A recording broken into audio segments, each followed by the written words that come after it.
औरत की सेहतयाबी और याइर की बेटी का जिलाया जाना। लूका 8:40 से 56।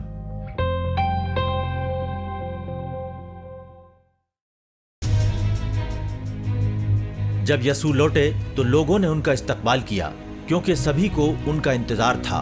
उस वक्त इबादतगाह में याइर नाम के अफसर आए और यसू के आगे झुककर उनसे दरख्वास्त करने लगे कि वो उनके यहाँ चलने की मेहरबानी करें, क्योंकि उनकी तकरीबन 12 बरस की इकलौती बेटी मरने के करीब थी। वो उनके साथ चले तो रास्ते में भीड़ चारों तरफ से उन पर गिरी पड़ती थी।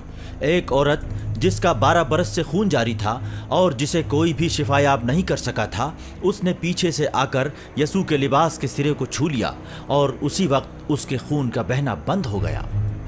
यसू ने पूछा, मुझे किसने छुआ? सबके इनकार करने पर पतरस बोले, उस्ताद, चारों तरफ से लोग आपको घेर लेते हैं और आप पर गिरे पड़ते हैं। यसू ने कहा, किसी ने जरूर मुझे छुआ है। मैंने महसूस किया कि मेरे जिस्म से कुव्वत निकल रही है। ये समझकर कि मैं छुप नहीं सकती, वो औरत कांपती हुई आई और उनके आगे झुककर उसने सबके सामने बताया कि उसने क्यों उनको छुआ और कैसे वो उसी वक्त सेहतयाब हो गई। यसू ने उससे कहा, बेटी, तुम्हारे ईमान ने तुम्हें सेहतयाब किया है, अमन और सुकून से जाओ। यसू ये कह ही रहे थे कि इबादतगाह के अफसर के यहाँ से कोई आकर यह कहने लगा, आपकी बेटी मर गई है, अब आप उस्ताद मोहतरम को जहमत न दीजिए। लेकिन ये सुनकर यसू ने उनसे कहा, खौफज़दा होने की जरूरत नहीं है, बस ईमान रखिए, वो सेहतयाब हो जाएगी। यसू ने घर पहुंचकर पतरस, यूहन्ना, याकूब और लड़की के माँ बाप के अलावा किसी और को अपने साथ अंदर नहीं आने दिया।